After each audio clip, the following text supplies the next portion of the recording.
Good morning, everybody. This is Hope, Tammy Lynn Connors. I'm here with my friend Jayme Dia today. I am super excited about this interview. I say that a lot on my interviews, but I'm always excited because there's so many stories of hope out there. And Jayme has an incredible story of hope. And real quick, just my mission here is to help other people. And that's why it's called Hope, help other people evolve. And my daily thing is to help people get out of bed each day. You know, you might be sitting at home struggling, thinking you're the only one going through whatever it is you're going through. And you might hear a story on here that you can relate to. It might not be exactly what you're going through, but you might look at somebody that's been through a struggle like Jayme here and be able to get out of bed and have a little strength that day. So, Jayme, I've known Jayme, well, just a few years. I met her through a company and a friend of mine, and we ran into each other at a park when you had Draco was little, right? She had a little pit bull puppy, and we talked for a minute and stuff, and just you're an incredible person. Thank you. You really are. And I said that the day that I saw you there, I called my friend Cheryl right afterwards. I was like, I just ran into Jayme and the boys and the puppies, and I just love her. And so a little bit of just kind of where I guess how I found out about everything. We'll just go with that. Okay. Jayme lost her husband last year, a police officer here in Toledo, to a shooting. And I was in California at the time. And I might get more emotional than you. I was in Lake Tahoe and I got on Facebook and I saw that there had been an officer shot. And I know a few police officers, and I was just praying, like, please God, for the family, everybody. I didn't know anything. Yeah. And then later, a couple hours later, I saw somebody just post and said, please pray for Anthony's family.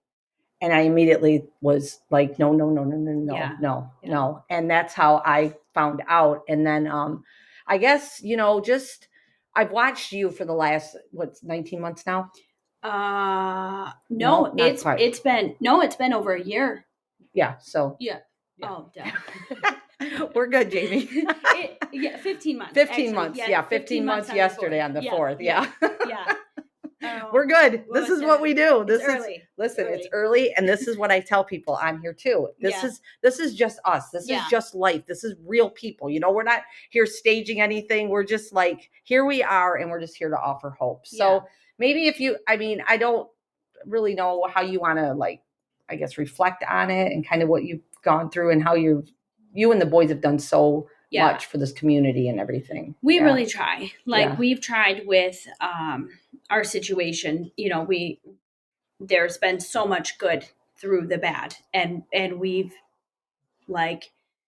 as Muslims, we believe that if what charity we do, like what good deeds we do, Anthony is rewarded because we do those, for him. Mm-hmm. So we've been fortunate enough to be able to help a lot of people and a lot of organizations. And it's so funny because you would think we would be following my lead, and a lot of the times it's my kids with the ideas, and we follow their lead. So they just took their own money out of their banks last month and went to the Humane Society and sponsored a kennel for the entire year. And so they get their picture on it. And, it's our family picture with all of us and the dogs in Rams jerseys because they were going to the playoffs. Mm-hmm. So, there's we're waiting for once we get back in town, because this month it's just chaotic. We're going to start on Sundays, do the puppy play at Lucas County Pit Crew. And then Eunice is waiting to turn 10 so he can volunteer. He has to be 10 years old. So he keeps talking about when he turns 10 and gets his job, So we've just, whatever it is. And a lot of the times it's Gina, my mother-in-law, Anthony's mom. She'll call me and say, hey, I really need you to help out with this. So I got eyes and ears all over to get me in situations that where I'm able to help. So. Right. And I'm sure that helps you too. It does. It keeps you busy. It does. We stay very, very busy all the time. And, I haven't done something and then hey, look what I did. Mm-hmm. I do it and then I feel good about it. And then I just kind of roll on by without anybody knowing. Yeah. And I'm sure that you do that a lot more than people know. Oh, which is awesome. Which it's so good to me that I can do, I've always been the kind of person I will do whatever I can for anybody just because it makes me feel good, So Yeah. I'm glad that I get to do that as often as I can. That's awesome. Yeah. So if we can just, I guess, go back to like, let's just share your story of how you and Anthony met. And okay, all right. He was 16 and I was 19, and we met at a terror concert. That's the kind of music where like people like punch each other in the face and stuff in a mosh pit. Yeah, so we met at that, and I don't know, I just something about him. I was just like, who's that? And we instantly clicked, and it went from like within I think like 9 days, we were just hanging out together every day, and we got super close, super fast. And they say like you just know. I knew. Yeah, I knew. you knew. Yeah, he knew. Yeah. So that was how many years ago? 2010. 2010. Yep. And you got married 2012. Okay, so shortly after. Yeah. Now, I didn't know Anthony. Yeah. Unfortunately, honestly, I know a lot about him from you and Gina and Cheryl and the world, basically, because, I just hear such great things. I know that he probably wasn't on a police path in the beginning, right? No, he sure wasn't. He actually, his dad gets real mad when I say this, but I like people to know people can change. Right. And when we got together, I was 19 and I had graduated high school and I was signed up for college, and I was actually taking English and psychology, but just to get the ball rolling. And he asked me what I want to do, and I said I want to go into criminal justice, and I want to be a police officer and possibly eventually a lawyer. And he said, well, I'm not dating a pig. And I was like, oh, okay, all right. I don't know what to do with this. And I ended up pregnant in college. So I wanted to be a stay-at-home mom. And I was going to go back when the boys got older, and I just haven't gotten around to it. How that goes. But so he was very anti-police officer. I mean, not like shoe cops or anything, but he was just really like, he only saw it from one side, So fast forward to, because he tried everything. I always say like, just he was a man, like a good man and a strong man, and he was just all around a man. And on his 18th birthday, I was about 6 months pregnant, and he went and filled out a job application at OmniSource here at Scrapyard. And he has worked every day since the day after his 18th birthday to make sure that his family was taken care of. So he worked at OmniSource, he worked at H.O.P.E, he built scaffold. We moved to Georgia building scaffold, and or not Jeep, Chrysler.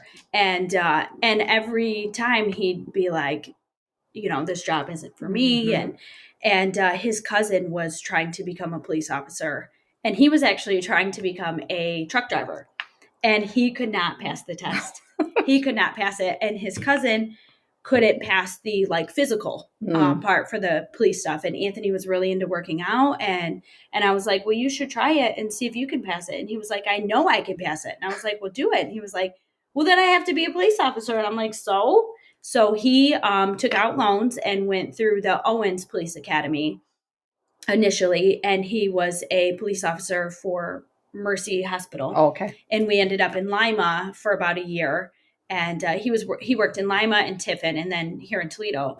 And he said, I love being a police officer, but this just isn't it for me. So he went through a second academy with TPD, and it was like he was made to be a police officer. Like it clicked so fast with him, and he did everything so by the book, and so every scenario he knew how to carry it out to where there was the least amount of problems, so it was that was his calling. Yeah. I know that I interviewed Officer Owens or Sergeant Owens. Sorry, Jamal.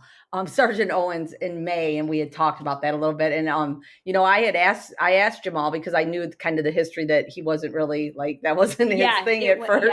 And I said, "What did you think when you saw Anthony Dia was coming into the police academy?" He's like, "We were a little surprised, and but geez, I see the videos of when he would just like with the kids and just stop and play football in the yard with them and stuff, And it's so funny because like a reason why I think that I'm just doing okay. I mean, don't get me wrong, I'm not, Right. but Right.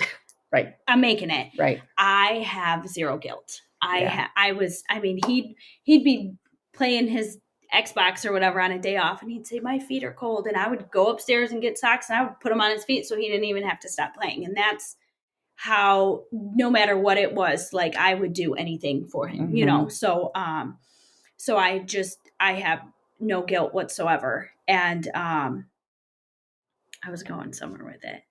We were talking about him playing with the kids, Yeah. throwing Yeah. footballs So and stuff. he didn't have to tell me anything good to like make me love him more. You know what I Right. mean? So he never told me. Like one day I was driving down Jackman and our kids had wrestling. So we would meet after wrestling at this Circle K over here and get them ices after practice. And I called him and said, "Hey, I'm heading to Circle K. You want to meet us?" And he's like, "Yeah, I'm leaving Brook Park now." And I said, "Ooh, what Right. are you doing in Brook Park?" And he was like, "Oh, I was just playing football with some kids." And I was like, "Oh, okay."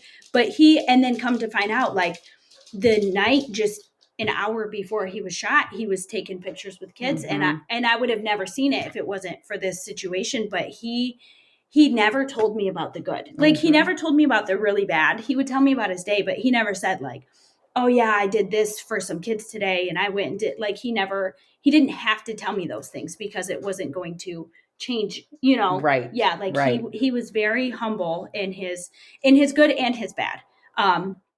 He was very humble with whatever it was, and he just did things for to do To do things, you things. know. Yeah. Yeah, He's just a good person. yes, he didn't do anything for credit from anybody. He did it Yeah. because that's who he was. That's who he was. And Yeah. that's what, wow, that Yeah. you just gave me goosebumps Yeah. because that's why I believe that, I mean, just your story of hope, but to think about the way that he was, Yeah. and he was such a beacon of light to so Yes. many, Yeah. that's why I Yeah. say, when I say I didn't get to meet him, I'm really sad that I Yeah. never got to meet him Yeah. because, and I saw like the video of, it was a mom and she's like, look at that officer out there playing with the kids, Yeah. and I'm like, and then I saw the picture too where he was with, Yeah. the dad and the Yeah. kids, Yep. and just like he would let the kids even get in his car and blow sirens Yeah. and stuff, and just to do that, but at the same time knowing the kind of person he was, because he wasn't that, hey, look at me, look what I'm doing. No, Not at never. all. Not at all. He had worked so hard, to say I finally made it. We bought a house in December of 2019, 19. so just a few months before, and he was at the point in his career where he could project, which means like you can work at a carry out, to make sure there's, or like a bar, whatever, to make sure there's, people tend to not commit crimes when there's just a police officer present. Right. So, and they make good money doing that. So he got himself a 2016 Lexus, and he had got it in June of 2020. And he was saying, telling his mom, like, I really want to post it because I finally made it, but that's not me to do that. So he did it all very quietly. He went and got his new car, and now I drive it because I can't get rid of it. He was so proud of it. Right. But so I got rid of my car and kept his, but he was, he said, I finally made it. I own my own home, and I get to drive a Lexus, and nobody knew, he just slid by and he knew, and that's all that mattered. Yeah. And that's just awesome. I know that, it's just also like emotional, and just me talking about it. Yeah. And but I know that, of course, that night, for anybody that doesn't know, it was on the 4th of July, right after midnight, right? Yeah. And I mean, I don't know if you want to share. Yeah. So actually, he didn't get to pop in and see me much at work. We lived in the area that he was working, and he didn't want people to know, which, like, they see you leaving for work, they know that it's you. Right. Like he would stop home, and he would like look around. He'd be talking to me right here, and he'd look around and kiss me real quick and then go. I'm like, they know we're married. Like, they know I'm married to a cop. It's fine. So he stopped home that night. And I brought him dinner out to the car and hung out with him and talked to him for a while. And then, and he didn't call me much at work. He was always pretty focused on what he was doing. And, there's a lot of officers that are like, oh, there's nothing going on. I'm going to go park over here and sit on my phone. He was very proactive. If he wasn't on a call, he was, running the streets. So he didn't have much time to talk. And that night he stopped home and I hung out with him while he ate dinner in his car and I was in the driveway. And then he said he had to go. He had a call about a dog they thought that was hit by a car. And anybody that knows Anthony's knows, dogs are his number one. So he was really upset about it. And so he called me after that and said, which he that night we talked on the phone 3 times during his shift. He called me and he said, "Hey, I just wanted you to know he wasn't hit by a car. He was really old and that's why he was limping." He said, "I'm going to be honest." He would never say that a dog needs to be put down. He said, "I'm going to be honest. It's probably about time for her to take her to the vet because this poor dog, I felt it could barely walk and blah, blah, blah." But anyway, so he was concerned about the dog, but he knew that I was concerned for him about the dog. So he was sure to call me to tell me that, the dog was okay. And he said, "And now I'm heading to a check safety up at Home Depot." And I said, "Well, be careful because those things are so unpredictable." And he's like, "I know, I'll call you after." And then I was playing solitaire on my phone and I got a Facebook Messenger call. And I didn't answer it. It was like the solitaire game started me off with like $5. So I was up to $11. Like I'm not stopping that game trying to win $9. So then I see a pop up. It's Anthony's cousin's wife. And she said, there's been an emergency, ! Question mark. So I'm like, well, let me call her and see what's going on. And, I thought maybe they tried to call Anthony and he didn't answer. So I call her back and she said, "What's going on with Anthony?" And I said, "Nothing." And she was like, "Yeah, he's in the hospital." And I said, "Monica, he was just here. He just ate and then went to this call. Like I just talked to him 12 minutes ago." And she was like, "No, somebody said he's in the hospital." And now somebody called her and told her that he was shot. And it's not necessarily her place to tell me, but I wish I would have gotten a little more information because I went into this so blind. So I said, "Well, I'm going to call him and see what's going on." She goes, "Yeah, you better." So I call him and obviously he doesn't answer. So I called Toledo Hospital and I said, "Hi, I got a phone call that my husband's there. He's a Toledo police officer. Is he there?" And he said, "Yes, get here right away." And I said, I didn't even say his name. And he said, "Well, what's his name?" And I said, "Anthony Dia." And he said, "Get here immediately, but drive safe." And I said, "Has he been shot?" And he goes, "I can't tell you that over the phone." And I mean, my heart sank because if it's a no, he would have said no. So I didn't know what to do. It was late and his mom goes to bed early. So I called his dad and I was like, "Hey, can you come watch the kids? I have to go to the hospital. Anthony's in the hospital." And I was like, "No, you go. I'll find someone else to watch the kids. Go find out what's going on." So I had to call Gina's like a Echo. I had to drop in on it and scream to get like their dogs amped up and the house up and then call back. I mean, I called her and Frank 10 times and then call back and she finally woke up and I was like, "I don't know what's going on, blah, blah, blah." So Anthony's sister Layla went to my house to sit with my kids and I made it to the hospital in probably 3 minutes. I didn't stop at a red light or anything. And I saw one of the officers at the roundabout coming in and I said, I beeped on my horn and she realized it was me. And I was like, "What's going on?" And she was like, "You just need to get in there." And she's crying. And I'm like, but at the same time, there was a car accident with TPD involved. So I was like, Tony's wife had called Gina, like, "Don't worry, it's just a car accident. He's okay." So I'm like, okay. But still, why did the guy not tell me he wasn't shot over the phone? So something was up. And I get there and there's 80 officers crying and hugging each other. And they all just dead stop and look at me. And I'm like, "What's going on?" And the one officer, she's like, "Well, let me get you inside." And she grabs my arm up and I'm like, "Is he okay?" And she's like, "I don't know what's going on. We just need to get you in there." And I'm like, "Has he been shot?" And she's like, "I don't know. Let's get you inside." And I can feel all eyes on me. I was in such a panic, but like I was so frustrated that I didn't know what was going on. So they take me back to this room about the size of this room and Anthony's dad's in there crying. And I'm like, "What's going on?" And they're like, I said, "Where's he at? Can I see him?" And they said, "You can't see him right now." And I'm like, "Oh, he's in surgery. Okay." And they're like, "No, he's not." And I was like, "Well, then why can't I see him?" And like, Tony's just looking at me, just he doesn't have anything to say, rightfully so. And the I believe it was a nurse, because I had spoke to the doctor on the phone later on, and she said she was so covered in blood. She didn't want me to see her like that. And then he had on his thigh his first tattoo, or second tattoo. No, first one. He snuck it. It said family Oh, first. yeah. And she said when she cut his pants off and saw that tattoo, she could not keep it together. And she's like, I could not tell you to your face. Like, I couldn't look you in the face and tell you that.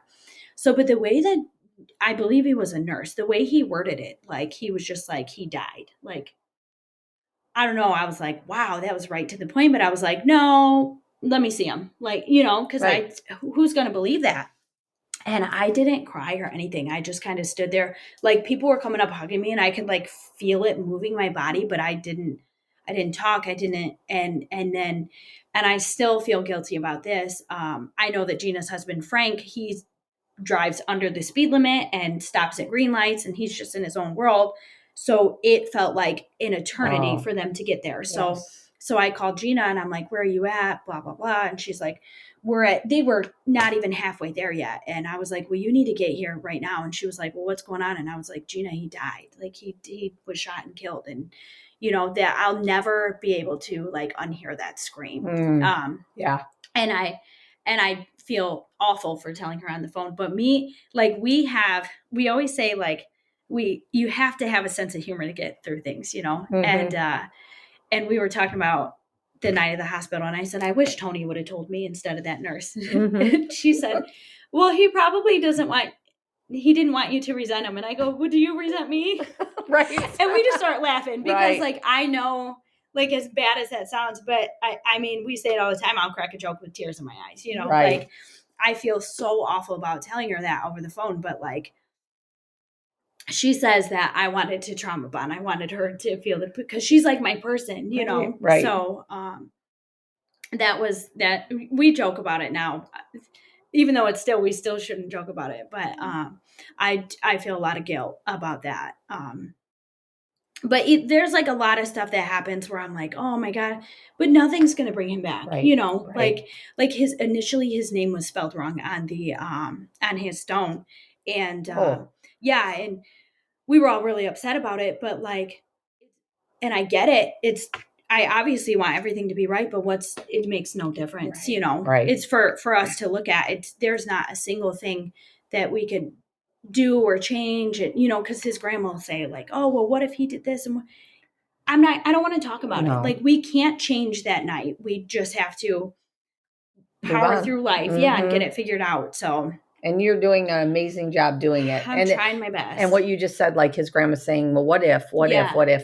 We can. I just don't think it's healthy, No, no, we can't go through life with Yeah. what ifs Yeah. because it doesn't change Yes. anything. Yes. Unfortunately, Right. I say that too. Like of my baby that I lost. Like, what if I would have walked in the room quicker? Mm-hmm. Just the what ifs. But we Yeah. can't live life like that. Yeah. But I want to go back just a little bit to where you said Cheryl was telling me about his first tattoo, the family first, because I Yes. know that Yeah. Cheryl has that tattooed Yep. on her arm too. But so he was all about family, all about family. I mean, he would maybe once every other month go, like, with his friends. They'd go smoke hookah and eat some Lebanese food, and he'd be home in 2 hours. Like, Mhm. he was.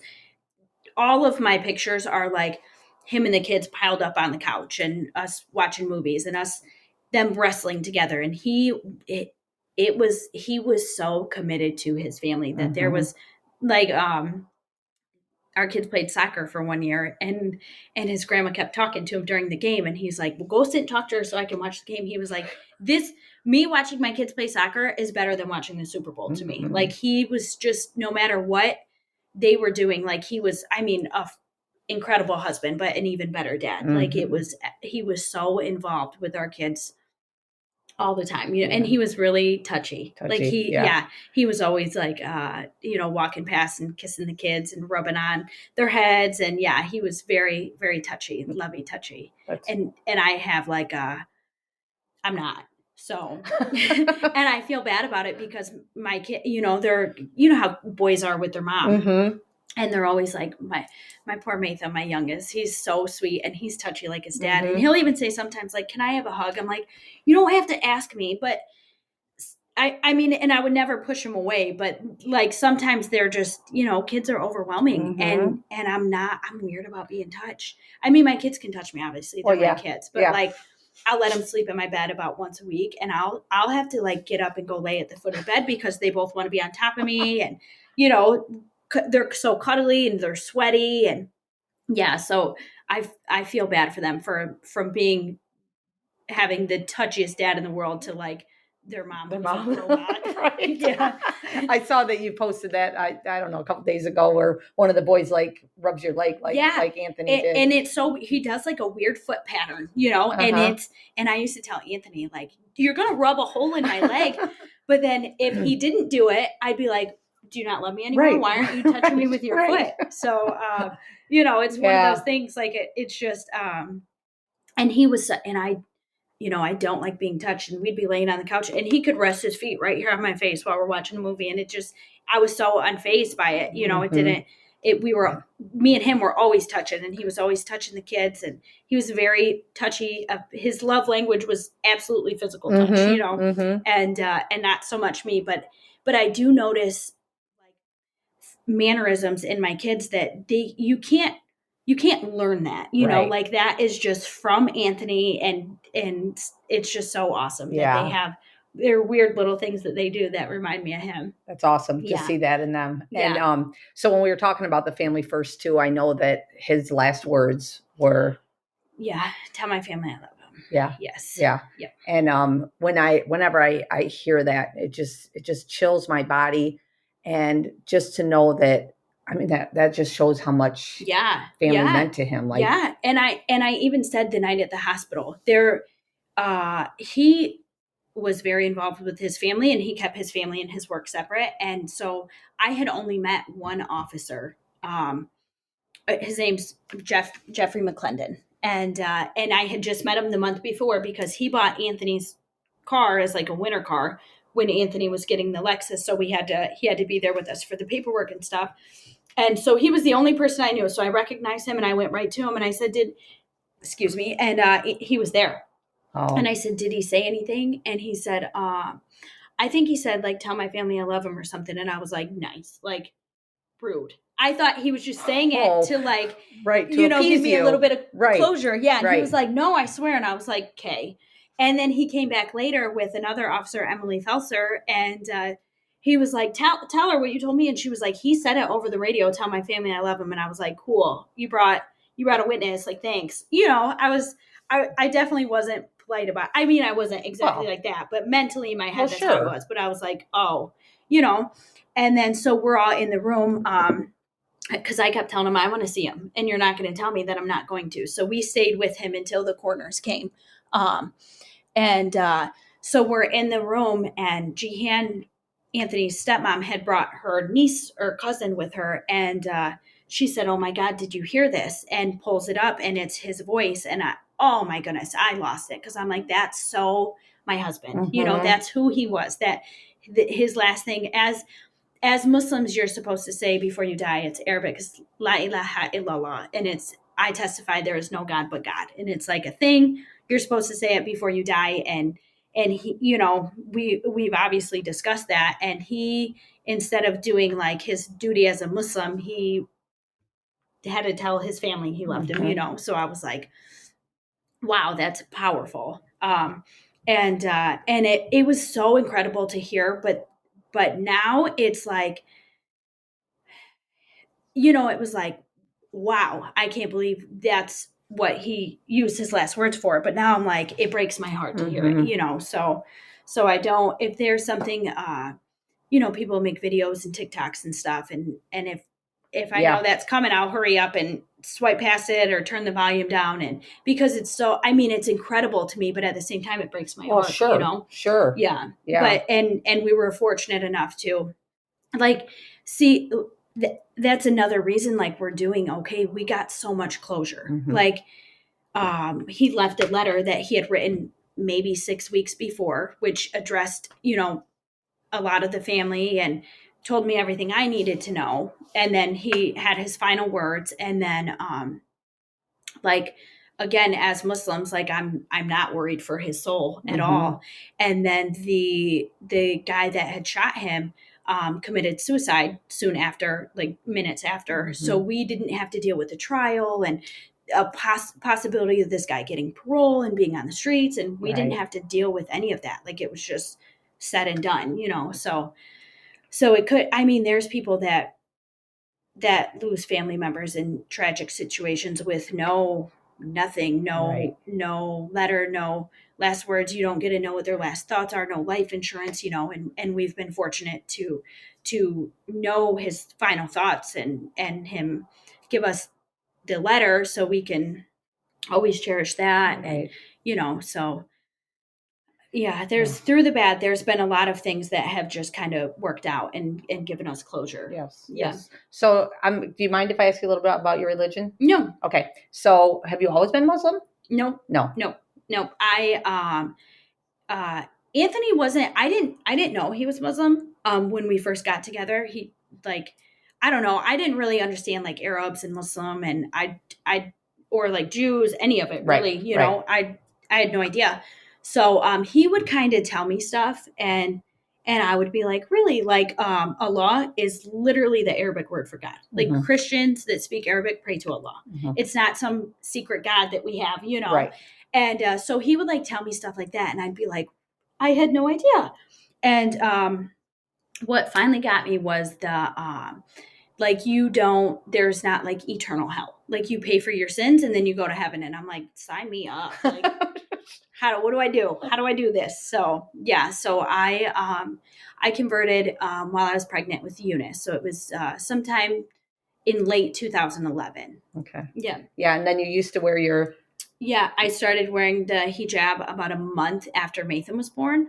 Um, and I loved it, honestly. Like, you know. Yeah. Yeah. And it just kind of, I just sailed through life. Like I don't know. I did deal with like a lot of stuff in the beginning, but Mhm. then I got so numb to it. And then after Anthony passed away, it was maybe 2 weeks later, some woman came up to me in the grocery store, and we were on a trip with an officer, Hannah Kennard, and we like were supposed to do this thing, and I didn't get my tickets on time, so I dropped her and her son off, and me and my kids went to Meyer to get snacks for a movie.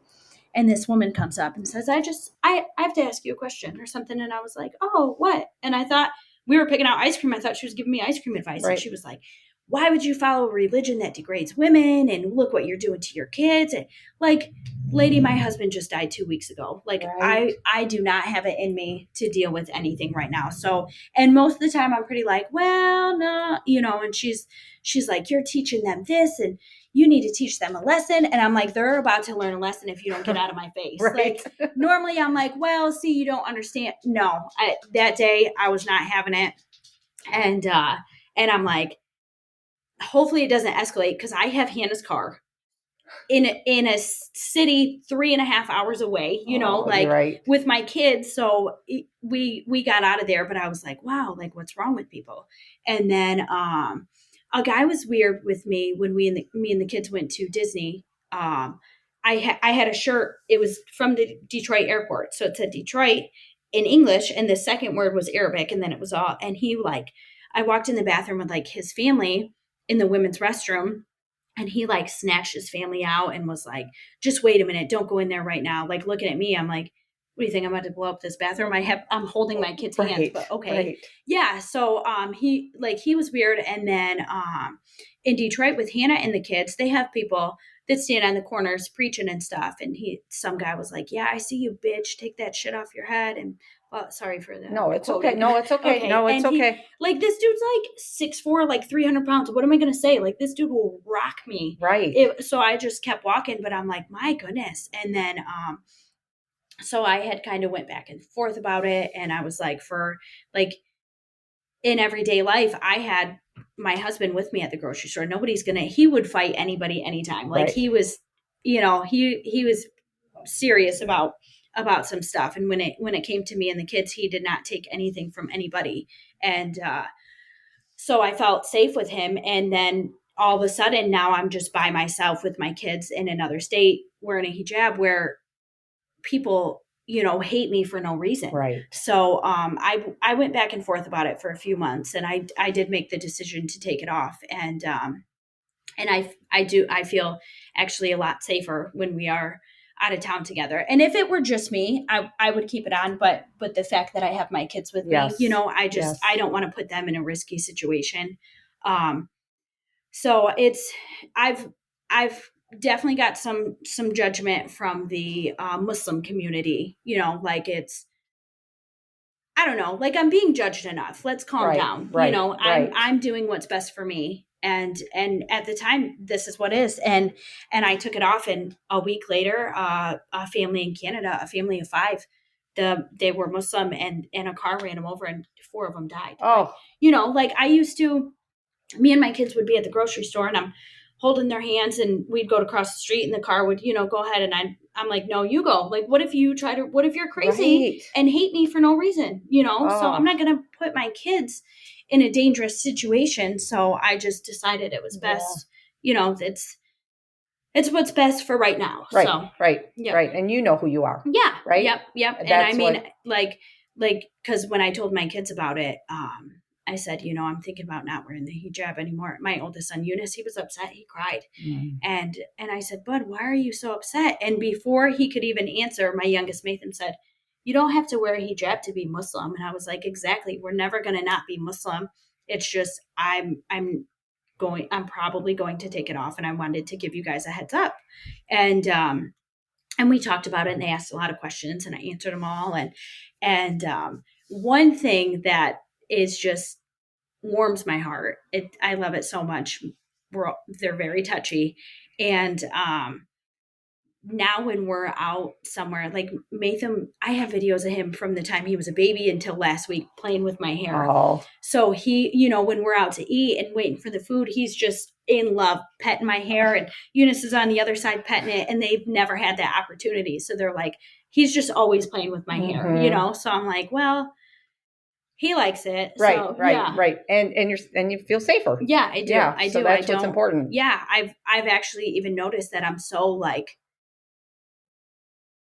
maybe feel a little too safe. I'm not looking behind my shoulder in the groceries. Yeah. I'm just doing my own thing, minding my own business, and yeah. So I definitely feel safer. It sucks that people don't take the time to take my thoughts and feelings into consideration before because I've gotten hateful messages and stuff, but like I've been thrown enough in this life. Mhm. Like, you don't see it from my point of view. And like, if you want to tell me how to live my life, pay my bills, and then you can go ahead. But until then, I take care of myself, and I don't have to answer to anybody. So it just sucks. Like being in this, not necessarily the spotlight, but a lot of the city knows who I Sure. am, and I can't do much without people talking about me, whether good or good or bad. Right. Most of it, the community has been incredible, but man, there's some people that are just like, oh, blah blah blah said this about you, and I'm like, that's what we're doing now. Like, it's just it's frustrating. It is. But It is. And unfortunately, that's the world we live Yeah, in, yeah. unfortunately. And so that's why I really do this, because people need to see like just life. Like Yeah. everybody, I think everybody in this entire world has a struggle they've been through, no Yeah. matter what, Oh, whether it was yeah. a childhood struggle, adult, whatever. Yeah.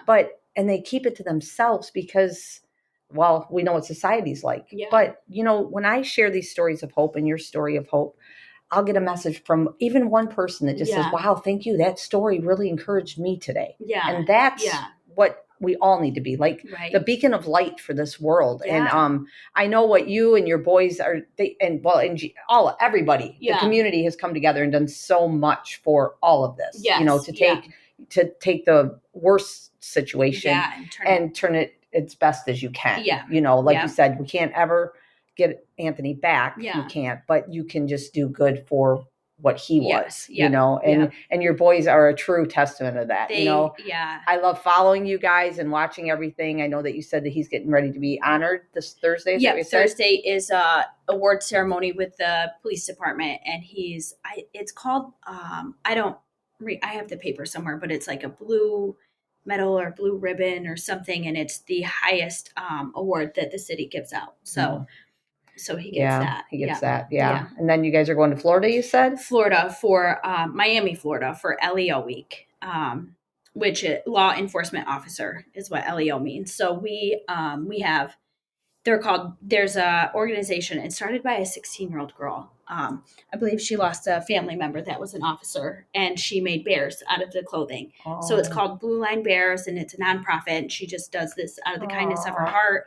And we were fortunate enough to have Anthony was short, but he was a beefcake, so his neck was so thick, but his torso was short. So he had went through so many different shirt sizes to see, what would be best for him. So I managed to send off 8 shirts. So me and the kids get one, Tony, Anthony's dad, and then his 2 little brothers will get one, his sister Layla, his mom, and his grandma. So awesome. Yeah, so and they're made out of his shirts, which is really cool. That is so cool. Yep. So we're presented those in Miami this weekend, and then we come home the 11th and fly out the 12th for Police Week in Washington, D.C. So wow, it's going to be a lot of crying and a lot of happiness and a lot of on the go. It's going to be a busy 10 days. Yeah. Well, and I think a lot when we're struggling or going through things, it's very important to keep busy. Yeah. I tell people that we kind of talked about that before we did this, like seasonal depression and things like that, where you get in a funk and then you're just laying in bed for 2 weeks. Yeah. And there's nothing to do. Like in the summer, I'm outside as much as I can be, and playing with the kids, and there's carnivals and fairs and this and that and petting zoos. And then here comes the winter. I don't want to be cold. I don't want to be outside. So I'm just like, and I can feel it. Like, it happened to me last year too, when things would slow down, because in July, August, September, it was event after an event. And then there would be a whole week with not a single thing going on, not even a family dinner. And I'd be like, wow, I am going through it right now. So I try to stay, me and the kids, we do travel a lot. We'll take a family trip, and then I'll take a little weekend getaway, because they don't understand how fortunate they are to get to do these things, and which I get it. They're kids. So like we went to New York in December, and I got to see the Rockefeller tree and all the stuff decorated, and I've wanted to do that my whole life. And they're like, we're walking so much, So I'm like, well, I want to go take a trip to New York without them.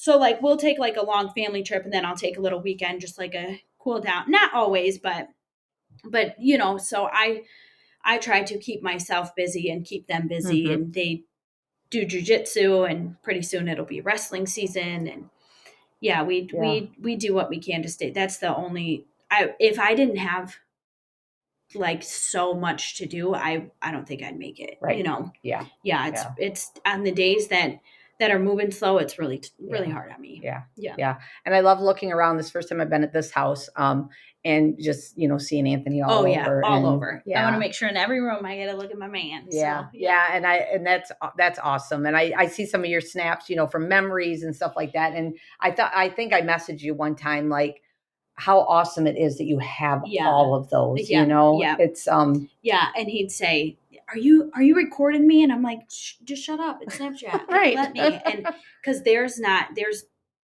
not very many pictures of myself as a kid. I think my dad's parents have some videos, but once I became Muslim, they quit speaking to me. So maybe when they pass away, my dad will let me get a hold of the stuff. But until then, there's maybe like a handful of pictures of me. So I really cherish pictures, and, so I can look back and say, oh, this is when we did this. And so, I was always taking pictures and videos, especially for Snapchat. I love Snapchat. Yeah. So I was always taking videos and pictures of Anthony and the kids. And I'm so, so, so thankful, that even just like the ones that seem so insignificant at the time, like those 3 laying on the couch, like, who would think that right. I would cherish it so much? But here I am, like, when it comes up in my memory, something like that, I'm like, oh my goodness, thank God. Yeah. I actually did a live video a couple years ago about that. Like, let them take the picture. Yeah. Because so many people will be like, oh no. And I don't like to be in pictures.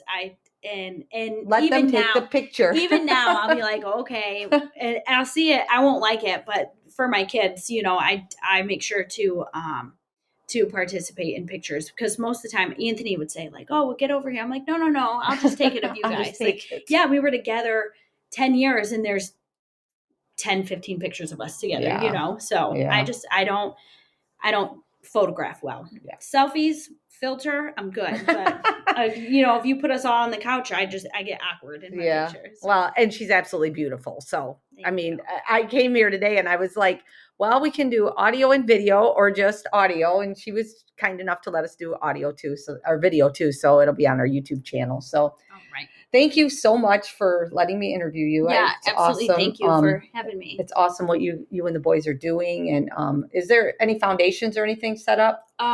There's his dad has the Anthony Dia Foundation, and they I know the last thing they were working on were ballistic shields for the police department. Okay. And he's opening up a boxing gym, and I'm honestly not sure what all it entails. Okay. But Gina and I were just talking yesterday, I think, and she said that our next step should be to try to do something to help recovering addicts, because some rehabs are, the good ones are expensive. So we want to see if maybe we can get the ball rolling to do something like that. And even if we can help one person a year, if I can pay for their recovery or something, do something like that, or something. So that's our next step. That's awesome. Something we're going to start working on. And then with the boys, with the PIP thing, is there like something somewhere that we can find out how to give to that? Or oh yeah, there's it's just Lucas County Pit Crew. They have a Facebook, and right now I got to put it out there. If anybody is looking for a dog, his name is Dawson, and he is just the sweetest thing. But he was his owner was a dog fighter, so they cut his ears off and they cut his tails off, and he is incredibly dog aggressive. But like, that's my kid's favorite dog to go there and see. He actually looks really similar to Draco. He's a little stocky blue guy, but yeah, if anybody would like him or any other dog, I'm actually willing to sponsor adoptions, because I want to get these dogs in good homes. So that's good to know. That's good to know. Yeah. And then with the boys doing that, and then when's his birthday that he turns 10? May 18th. Oh boy. So yeah, it's coming. He'll be working next year in May. He'll be working. Yes. Is there any last words you want to like say to anybody, or just? No, not that I can think of. I just, I'm actually so thankful for the support of the community, not only like here in Toledo, but law enforcement community all over the country has been incredible to us. And, I'm so thankful for the opportunities we've been given, and the just the outpour of love and support that we've received all over. That's awesome. Yeah. Well, thank you so much for getting on absolutely. here. I hope everybody has an amazing week, and we will see you next week. Thank you.